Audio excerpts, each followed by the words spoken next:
அனைவருக்கும் எங்களது மாலை வணக்கங்கள். மார்ச் 8 சர்வதேச மகளிர் தினத்தை முன்னிட்டு குமரி அறிவியல் பேரவை, டிஎம்சி குரூப் சி இளம் விஞ்ஞானிகளாகிய நாங்கள் தமிழகத்தின் பல்வேறு மாவட்டங்களில் கடந்த 28 வருடங்களாக பணியாற்றி தற்போது நமது குமரி மாவட்டத்தில் மார்த்தாண்டம் அனைத்து மகளிர் காவல் நிலையத்தில் கடந்த 2 ஆண்டுகளாக போக்சோ பிரிவின் கீழ் மிகவும் நேர்மையுடனும் கண்ணியத்துடனும் பணியாற்றி தங்களுடைய தனித்தன்மையை பதித்து கொண்டு இருக்கின்ற சிறப்பு சார்பு காவல் ஆய்வாளராகிய திருமதி விஜிகலா மற்றும் திருமதி குமாரி விஜிலா ஆகிய இருவரையும் நாங்கள் இந்த மகளிர் தினத்தன்று சந்திப்பதில் மிகவும் பெருமை கொள்கிறோம்.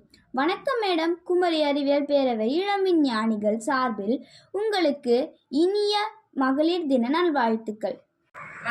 உங்களை காவல்துறை சேர தூண்டியது சமூக சேவை செய்யலாம், சின்ன சின்ன குற்றங்கள் நடைபெறாமல் பாதுகாக்கலாம், சின்ன குழந்தைகளை போக்சோ விழிப்புணர்வு அதிலிருந்து பிள்ளைகளை மீட்கலாம் அப்படின்ற ஒரு எண்ணத்தினால தான் காவல்துறையில் சேர்ந்தோம். இறுதியாக ஒரு அரசு வேலை என்னென்னா அரியா பருவத்தில் வேலைக்கு வந்தோம். அந்த சமயத்தில் கொஞ்சம் காவல்துறை யூனிஃபார்ம் போடணும், நம்ம ஒரு பெண்களுக்குள்ள ஒரு முன்மாதிரியாக இருக்கணும்னு ஒரு எண்ணம் இருந்துச்சு. அதுக்கடுத்து நம்ம படிக்கும் போதே கல்லூரியில் நான் ஃபஸ்ட் இயர் படிக்கும்போது நான் செலக்ட் ஆனேன். அது ஒரு அரசு வேலை, அது ஒரு சந்தோஷம், அது மாதிரி ஒரு தூண்டுதல். அதுக்கப்புறம் நம்ம ஒரு அரசு வேலையில் உள்ள ஒரு தூண்டுதல், அதனால தான். ஒரு பெண் காவலராக உங்கள் முதல் நாள் அனுபவம் எப்படி இருந்தது? பயிற்சியின் போது நாங்கள் போகிற சமயத்தில் ரொம்ப சிரமமாக இருக்கும். வீட்டை பிரிஞ்சு போனேன் 19 வயசில். வீட்டில் உள்ள அம்மாவுக்கு செல்ல பிள்ளையாக இருந்தோம். அது போகிற சமயம் வருத்தமாக இருந்தது. அதுக்கடுத்து எங்களுக்கு 6 மாதம் பயிற்சி, கவாத்து பயிற்சி மற்றும் லா கிளாஸ் எல்லாம் இருக்குது. அந்த சமயத்தில் எங்களுக்கு கொஞ்சம் வீட்டை பிரிந்திருக்கிறதுக்கு கொஞ்சம் சிரமமாக இருந்தது. இருந்தாலும் தற்போது செய்கிற வேலையில் ஒரு நிறைவாக இருக்குது. அப்படின்னா மகளிர் காவல் நிலையத்தில் போக்சோ கேஸை பார்க்குறோம். அப்போ உங்களை போல் உள்ள பிள்ளைங்களுக்கு இப்போ வாட்ஸ்அப்பு குழுவில் எல்லாம் பிள்ளைங்க ரொம்ப இதாக உன்னை கூட ஒரு கேஸ் ரிமாண்ட் பண்ணுறது வாட்ஸ்அப்புனால அந்த பொண்ணு தன்னுடைய வாழ்க்கையை தற்கொலை செய்ய முயற்சித்தான். அதனால தான் இந்த பையனை நாங்கள் மத்திய பிரதேசத்தில் போய் கூட்டிகிட்டு என்ன ரிமாண்ட் பண்ணுறோம். அந்த போகிறாங்கல்ல அது. உங்கள் பணியில் நீங்கள் சந்தித்த மிகப்பெரிய சவால் எது? சவால்னு சொன்னால் ஏன்னா எந்த பணியில் நான் எனக்கு பிரமிப்பூட்டும் அப்படின்னு உள்ளது. அது நிறைய சொல்லலாம். இருந்தாலும் நான் கட்டளை காவல் நிலையத்தில் பணிபுரியும் போது ஒரு பிள்ளை 2 வயது இருக்கும்போது அம்மா இறக்குறாங்க. அம்மா இறந்ததுக்கப்புறம் அந்த அம்மாவுக்கு அப்பா தான் காரணம், தற்கொலைக்கு தூண்டுதல் காரணமாக அம்மா சூசைட் பண்ணி இறக்குறாங்க. அப்போ அந்த பிள்ளைக்கு 23 வயசு. நான் தற்கொலை காவல் நிலையத்தில் பணிபுரியும் போது அந்த பிள்ளைக்கு 23 வயசு. அம்மா இறக்குறது 2 வயசில் இறக்குறாங்க.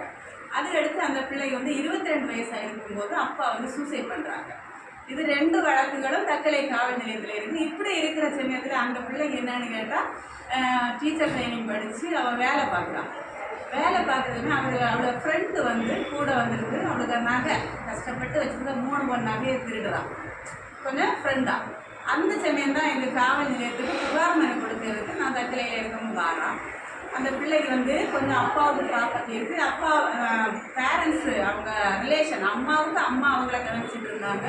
அதுக்கடுத்து யாருமே கவனிக்கலை. ஏன்னா அப்பா இறந்துச்சு, அம்மா பிறந்த உடனே அம்மா இறந்துச்சு, அப்பா இறந்துச்சுன்னு நம்ம ஊரில் சொல்லுவாங்கல்ல, தார்த்திரியம் கெட்ட பொண்ணுன்னு. அந்த மாதிரி அந்த பிள்ளையை ஒதுக்கி அவள் தனிமையில் தான் வாழ்ந்துட்டு இருந்தான்.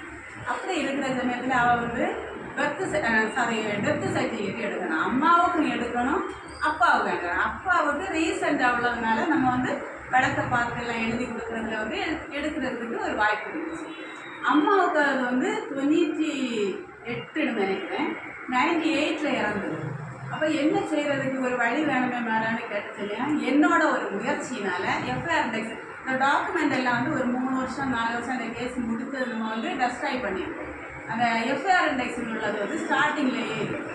அந்த எஃப்ஐஆர் இண்டெக்ஸில் அது என்ன கன்விஷன் ஆச்சு, அப்பா எப்படி இறந்தாங்க என்னன்னுள்ள டாக்குமெண்ட் ஃபுல்லாக எழுதி ஒரு ரிப்போர்ட் அடித்தேன்.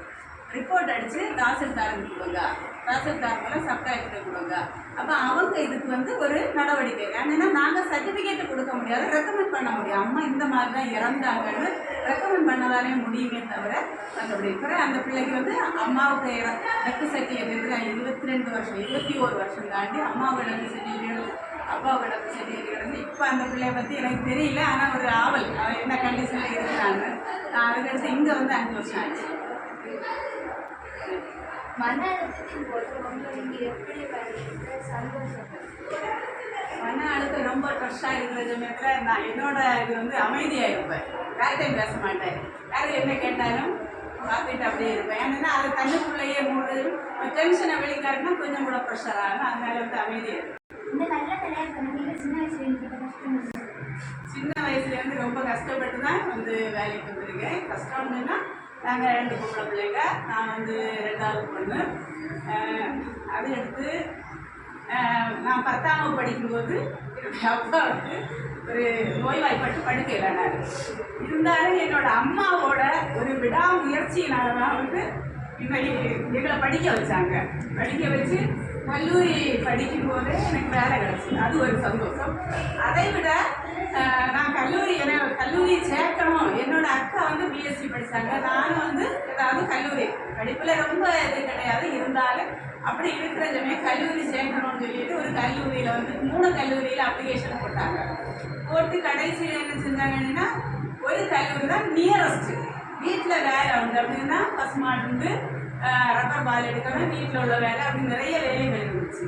அந்த வேலைகளை எல்லாம் தாண்டி கல்லூரியில் என்ன செய்கிறாங்க, சேர்க்கிறதுக்கு அப்ளிகேஷன் போட்டால் இப்போதைய மாதிரியில் ஆர்ட்ஸ் அண்ட் சயின்ஸில் ரொம்ப ஹெவியாக இருக்கும். அப்படி இருக்கிற சமயத்தில் ஒரு காலேஜில் போய் அட்மிஷனுக்கு போகிறாங்க.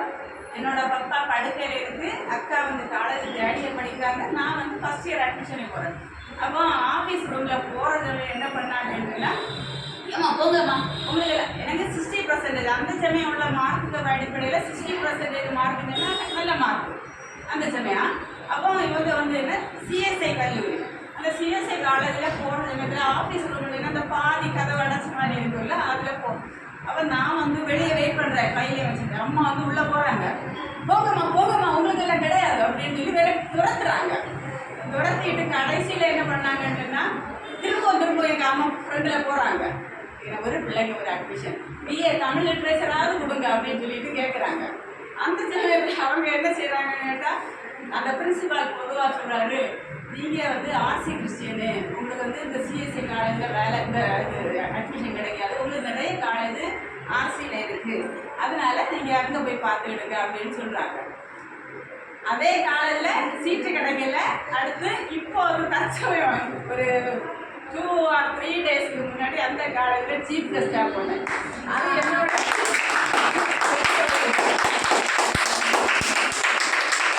அதனால காலங்கள் வந்து பல விதத்தில் இருக்கும். யார் எப்படி அந்த காலையில் அன்னைக்கு நான் ஒரு சின்ன ஒரு இதாக போயிருப்பேன், அப்படிதானே? இன்னைக்கு அந்த ஃபோட்டோ ஸ்டேட்டஸில் போட்டு அவங்க தரலே சொல்லலை, ஒதுக்கீட்டின் காரணமாக எனக்கு கல்லூரியில் படிக்க இடம் கிடைக்கவில்லை. ஆனால் இன்று அதே கல்லூரியில் சிறப்பு விருந்தினர், மகிழ்ச்சியான தருணம். பேசவும் இதே தான் சொன்னேன், அவங்கள ஒன்றும் குறை சொல்ல முடியாது அப்படி. ஆனால் அந்த சமயம் நம்ம வந்து அம்மாவை தான் நான் நினைக்கிறேன். ஏன்னா அவங்க தான் இவ்வளோ கஷ்டப்பட்டு நம்மளை இந்த நிலைக்கு கொண்டு வந்திருக்கிறாங்க அப்படின்னு. காவல்துறையில் சேரும் பெண்களுக்கு நீங்கள் கொடுக்கும் அறிவுரை? காவல்துறையில் நம்ம வந்து போலீஸில் சேர்றோம், ஒரு கவர்மெண்ட் வேலை கிடச்சி. இப்போ எங்கே பார்த்தாலுமே இந்த ஒரு செல்ஃபோன் வந்துச்சு, அது கொண்டு வந்தாங்க. நாங்கள் வேலைக்கு போகிற சமயத்தில் நாங்கள் வந்து விஐபி பாதுகாப்பு அப்படியெல்லாம் போயிருக்கோம். இப்போ இந்த அக்காண்டுன்னா இந்த அக்காவுக்கு கூட இருந்து அவங்க குடும்ப கதை என்னோட குடும்ப கதை பேசி ஆறுதல் அடைக்கும். இப்போதே அப்படி இல்லை. இப்போ ஒரு இடத்துல போனோன்னு சொன்னால் எப்போவும் செல்ஃபோன், இந்த செல்ஃபோனில் இதே மாதிரி தான் இருக்கிறாங்க. அப்போ இந்த பிள்ளைங்க மனநிலை என்னவா இருக்குன்னு சொல்லி அவளும் செல்ஃபோனும் நானும் செல்ஃபோன் எப்படி இருக்குது. ஒரு வேலைக்கு வந்தோன்னா மற்றவங்களோட பேசி பழகணும். நான் என்ன வேலையை மட்டும் பார்த்தா போதும்னுள்ள ஒரு எண்ணத்தில் இருக்கக்கூடாது. அதனால் அது ஒன்று. நம்ம வேலை செய்கிற சமயம் வேலைக்கு எண்ணத்தோடு இருக்கணும். எந்த தொழிலானாலும் காவல்துறை மட்டும் கிடையாது, எந்த வேலையாக படிக்கிற ஒரு கான்சன்ட்ரேட்டோட இருக்கணும். மற்ற வேலைக்கு ஒன்றும் கான்சன்ட்ரேட்டு கொடுக்கக்கூடாது. அதே மாதிரி காவல்துறையில் சேர்ந்தவங்களும் தனக்கு கடமை கண்ணியம் கட்டுப்பாடு ஃபுல்லாக இருக்க முடியாது, இருந்தாலும் ஒரு 80% அதில் இருக்கணும். அதுதான் புதுசாக காவல்துறையில் சேர்றவங்களுக்கு நான் சொல்லுவேன். பெண்களுக்கு இந்த சமுதாயத்தில் நிறைய அநீதிகள் நடக்குது, அதை பற்றி நீங்கள் என்ன சொல்ல விரும்புறீங்க? பெண்களுக்கு அநீதி நடக்குது. அது வந்து நான் என்ன சொல்றேன்னு கேட்டால், பெண்களும் கொஞ்சம் வந்து நம்ம வந்து இப்போ சட்டங்கள் எல்லாமே பெண்களுக்கு சாதகமாக தான் இருக்குது. ஆண்கள் மேக்சிமம் பாதிக்கப்படுறாங்க. இப்போ நான் என்ன சொல்கிறேன்னா, ஒரு ஊசி இருக்குது, நூலை நம்ம கோர்க்கறதுக்கு வந்து இந்த கோல் இருந்தால் தான் கோர்க்க முடியும், அப்படிதானே? அப்போ அந்த பெண்ணானவ வந்து இந்த ஊசிக்கு கோர்க்க முடியாத அளவில் இப்படி அடைச்சி வச்சுருந்தாங்கன்னா அந்த நூல் கோர்க்க முடியுமா? அப்போ என்ன செய்யணும்? பெண்களுக்கு இழைக்கிற குற்றங்கள் வந்து நான் சொன்ன என்னோட கணக்கு ஒரு 20% தான் வந்து ரொம்ப தூண்டுதலின் அடிப்படையில், மற்றபடி இடம் கொடுக்கறதுனால தான் பெண்களுக்கு அமையும். அதுதான் வந்து பெண்களுக்கு வந்து இலக்கிய காரணம். இப்போ எங்களுக்கு நிறைய கேஸ் இந்த வருஷம் வந்ததில் ஒரு 15-16 கேஸில் ஒரு 2 அல்லது 3 கேஸ் தான் சாதாரணமாக, மீதி எல்லாமே வந்து என்ன இடம் கொடுத்தனால தான் உட்காரம் அந்த மாதிரி. இன்றைய இளைஞர்களுக்கு நீங்கள் தரும் அறிவுரை என்ன? இன்றைய இளைஞர்களுக்கு வந்து அந்த என்னோட இன்னைக்கு காலையில் என்னோட மகன் வந்து ஆர்கியாலஜி படிக்கிறான். எல்லாருமே வந்து என்ன செய்வாங்க, முன்னோட்ட காலத்தில் போகிறதுக்கு புதிய கண்டுபிடி இப்போ வந்து இந்த ஆர்டிஃபிஷியல் இன்டெலிஜென்ஸ் வந்து ஏஐன்னு உள்ளது முக்கியமாக எல்லாருமே பயன்படுத்துகிறாங்க, அப்படிதானே? அதை கண்டுபிடிக்கும். அப்போ என்னோட ஒரு டவுட்டு என்னடா, எல்லாரும் ஒன்றஞ்ச நிலையில் போகிறாங்க, என்னோட மகன் பின்னாடி போயிட்டாங்க அப்படின்னு சொல்லி ஒரு இது நினைச்சு திங்க் பண்ணேன். அப்போ இப்போதைக்குள்ள சூழ்நிலையை பார்க்குறதுக்கு நமக்கு வர நோய்கள் எதனால வருது? இப்போ எக்ஸ்கவேஷனுக்கு போயிட்டு ஒரு வீடியோ எடுத்து காமிக்கிறா, தண்ணி வந்து கூலாக வச்சிருக்கிற இடம், அப்படின்னா மண்ணுக்கடியில் கல்லெல்லாம் கட்டி அதை மூடி வச்சிருக்காங்க. எங்கள் சிந்து சமவெளி நாகரீகம் இருக்குல்ல, அங்கே போயிருக்கு. அப்போ நினைக்கிறேன், இன்னைக்கு நம்ம நோய் இல்லாதவங்க எத்தனை பேர் இருக்காங்க? எல்லாருமே ஏதாவது ஒரு நோய். நானும் நல்ல உழைப்பாளியாக தான் வேலைக்கு வாங்குறேன்னு எல்லாருமே நோய்வாய்ப்பட்டு தான் இருக்கிறோம். ஆகவே வந்து ஒன்று நம்ம செல்ஃபோனை வந்து தேவைக்கு பயன்படுத்தணும். செல்ஃபோனில் வந்து நம்ம தேடுதலின் மூலம் பார்க்கல, அப்படிதானே?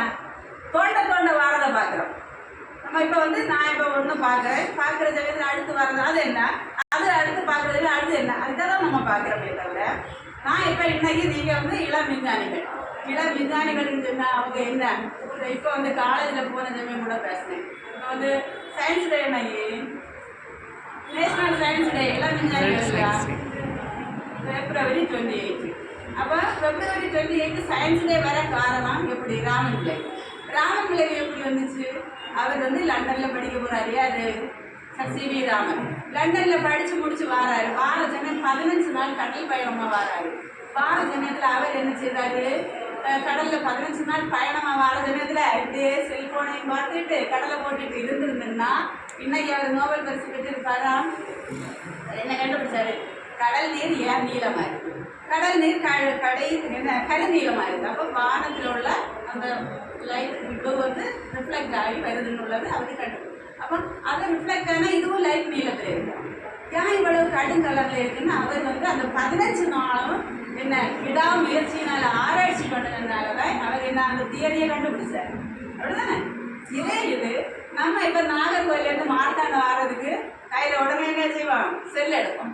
இதை பஸ்ஸில் வந்தால் ஐயோ நான் வெளிச்சால இப்படி இருக்குது அப்படின்னு உள்ளதை நம்ம திங்க் பண்ணி இது இப்படி இருந்த ஊர் எப்படி இருந்தது, பஸ்ஸில் யார் வாராரு, திருட்டுக்காரங்க வராங்க, இதை மாதிரி திங்க் பண்ணலாம்ல. நம்ம அந்த அரை மணி நேரத்தை அலைபேசியில் வந்து செலவு பண்ணியோம். ஆனால் நம்ம வந்து திங்கிங் மென்டாலிட்டியோட பழைய காலத்தில் உள்ளது மாதிரி நம்ம வந்து ரிசர்ச் பண்ணக்கூடிய தன்மையிலேயே இருக்கோம். செல்லு பயன்படுத்தக்கூடாது. இன்னும் நம்ம செல்லு ஒரு 6வது விரல் மாதிரி தான் பயன்படுத்திட்டு இருக்கோம், அப்படிதானா? அதனால இந்த இளைஞர்கள் வந்து நம்ம சமுதாயத்தில் முன்னேறணும்னு சொன்னால் இந்த மாதிரி இருந்தால் தான் வாழ்க்கையில் முன்னேற முடியும். இளைஞர்கள் உங்களை படிக்க வைப்பாங்கய்யா, நான் படிக்கலை, நம்ம பிள்ளைகளாக படிக்கணும், உங்களை இங்கிலீஷ் மீடியம் படிக்க எல்லா பெற்றோரும் ஹை லெவல்லையா படிக்க வைக்கிறாங்க, அப்படியா படிக்க வைக்கிறாங்க? அம்மா அப்பா எல்லாம் நல்லா ஹை லெவலா? இல்லை ஏதாவது ஒரு தொழில் செய்து அதில் கஷ்டப்பட்டு உங்களை படிக்க வைக்கிறாங்க. அப்போ நீங்கள் என்ன பண்ணணும்? நல்லா படித்து நல்ல இதாக வரணும். வந்துட்டு அவங்களுக்கு ஒரு முன்மாதிரியாக இருந்து அவங்க விரும்புகிற மாதிரி உங்களுக்கு விருப்பப்படணும். பட் அவங்க விரும்புகிற மாதிரி ஒரு வாழ்க்கையில் நம்ம போகணும். அதுதான் நமக்கு தேவை. அப்போ தான் நம்ம நல்லா இருக்க முடியும். புரியுதா? இப்போ நம்ம அம்மா அப்பா கஷ்டப்படுத்தி நம்ம இது பண்ணி போனோன்னா நம்ம வாழ்க்கை என்றைக்குமே நமக்குமே சந்தோஷமாக இருக்காது. புரியுதாப்பா? அதனால பொம்பளை பிள்ளைகளும் சரி ஆம்பளை லவ் நிறைய இப்போ வரக்கூடியது லவ்வே கிடையாது. இப்போ உன்னை பார்த்து உடனே நீ இப்போ நல்லா மேக்கப் பண்ணிட்டு போகிறேன், இவன் பார்த்தான் உனக்கு பார்த்தான் உடனே 2 நாள் முடிச்சுட்டு போவா, அடுத்த 4 நாள் இப்படி போவீங்க, அப்புறம் 5 நாள் இப்படி ஆகும், அதுக்கப்புறம் வேறு மாதிரி ஆகும், அப்புறம் கை கோர்ப்பீங்க. லவ்ன்றது ரொம்ப புண்ணியமானது. அது எவ்வளோ நாள் கழிஞ்சு வருதோ அது இவ்வளோ நம்ம டச் ஆகாத வரைக்கும் தான் அது லவ்.